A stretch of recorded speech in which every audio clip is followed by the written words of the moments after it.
Assalamualaikum warahmatullahi wabarakatuh. Selamat pagi, Bu Irma, selaku dosen mata kuliah Kimia Bahan Makanan. Saya Nisrina Fitri Nursansi. Kali ini akan membahas isu yang beberapa tahun belakangan ini sempat ramai dibicarakan, yaitu susu kental manis bukan susu. Benarkah demikian?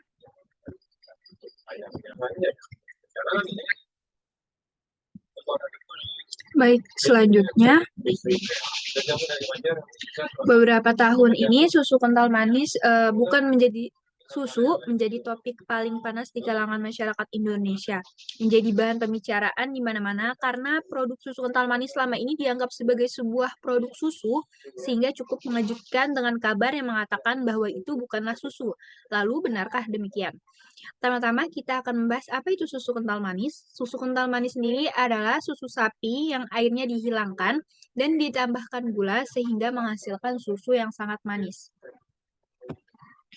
Untuk mengetahui apakah susu kental manis merupakan susu atau bukan, kita perlu mengetahui terlebih dahulu kandungan gizi dari susu kental manis. Kandungan gizi yang saya tampilkan merupakan kandungan gizi dari salah satu produk merek susu kental manis yang cukup populer di kalangan masyarakat Indonesia dengan ukuran porsi 1 sendok atau setara 40 gram, di mana memiliki energi 130 kilokalori dengan lemak 4 gram, protein 1 gram, dan karbohidrat sebanyak 23 gram. Kemudian ada zat gizi yang cukup tinggi juga kandungannya, yaitu ada vitamin B2 sebanyak 43%, fosfor sebanyak 30%, dan vitamin A sebanyak 26%. Di sini, yang pertama adalah karbohidrat. Jenis karbohidrat pada susu kental manis adalah laktosa, galaktosa, dan sukrosa. Dalam 1 sendok susu kental manis terdapat 23 gram karbohidrat, di mana 19 gramnya merupakan komposisi gula tambahan. 19 gram ini jika dikonversi ke kilokalori, yaitu sekitar 76 kilokalori, yang artinya kandungan gula dalam satu porsi susu kental manis itu lebih dari 50% total kalorinya, sehingga melebihi nilai rekomendasi gula tambahan yang direkomendasikan oleh WHO. Kemudian terdapat lemak.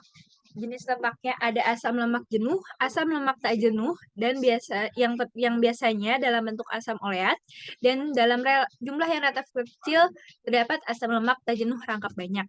Dalam 1 sendok susu kental manis ini mengandung 4 gram lemak. Kemudian ada protein.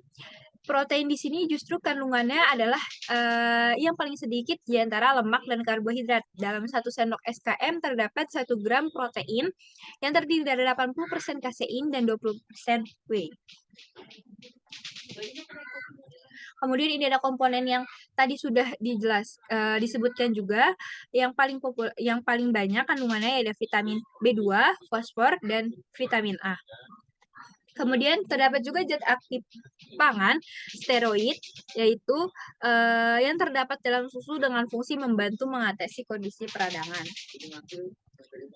Lalu bagaimana kebenarannya? Sudah kita bahas bahwa kandungan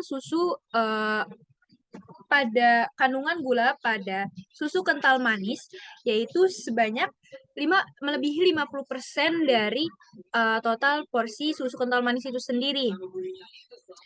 Maka sebenarnya susu kental manis masih merupakan produk susu. Hanya saja BPOM memberikan pernyataan tegas mengenai produk bahwa susu kental manis bukan pelengkap asupan gizi apalagi pengganti ASI. Produk susu kental manis merupakan pelengkap sajian sehingga tidak diperkenankan untuk menggunakannya sebagai pengganti ASI dan memberikannya kepada bayi. Produk susu kental manis yang beredar di pasaran sebenarnya sangat aman dan mengandung susu, hanya saja produk ini bukan untuk anak-anak balita apalagi bayi yang masih seharusnya menyusui. Ini karena produk susu kental manis masih kurang memenuhi kandungan nutrisi, yaitu yang seharusnya diperoleh bayi dan anak-anak atau balita. Bahkan kandungan gulanya pun melebihi anjuran yang disarankan oleh WHO. Nah, seperti yang kita ketahui bahwa balita dan bayi masih memiliki jenis susunya masing-masing. Walaupun masih tergolong sebagai produk susu dan masih bisa disebut sebagai susu, produk susu kental manis hanya mengandung susu sebanyak 20% saja. Dengan kadar yang terendah tersebut dan terlalu banyak penambahan gula. Dan terdapat juga polemik di mana iklan susu kental manis yang menampilkan bahwa anak balita bisa mengonsumsi susu kental manis sebagai susu untuk asupan gizi mereka. Nah, mengenai hal tersebut, BPOM mengeluarkan peraturan yang merujuk pada pasal 100 ayat 1, pasal 104 ayat 1, Undang-Undang Nomor 18 2012 tentang pangan dan pasal 5 ayat 1 dan pasal 44 ayat 1 Peraturan Pemerintah Nomor 69 tahun 1999 tentang label dan iklan pangan, di mana produk susu kental manis dan analognya dilarang menampilkan anak-anak berusia di bawah 5 tahun dalam bentuk apapun. Bahkan beberapa produk susu kental manis juga telah mengganti namanya dari susu kental manis menjadi produk kental manis saja. Susu kental manis sebagai pelengkap sajian di sini maksudnya adalah hanya untuk melengkapi sajian makanan penutup atau makanan-makanan manis yang masyarakat sering buat di rumah, seperti untuk pelengkap pembuatan puding, pelengkap pembuatan martabak manis, atau pelengkap pembuatan kue. Kemudian untuk cara penyimpanan susu kental manis, jika memang hendak disimpan lama, lebih baik ditaruh dalam kulkas, dan kalaupun memanfaatkan suhu ruangan, pindahkan susu ke wadah lain yang tertutup rapat seperti botol berbahan kaca ataupun kaleng. Selain itu, bisa digunakan juga stoples silikon atau plastik non-BPA.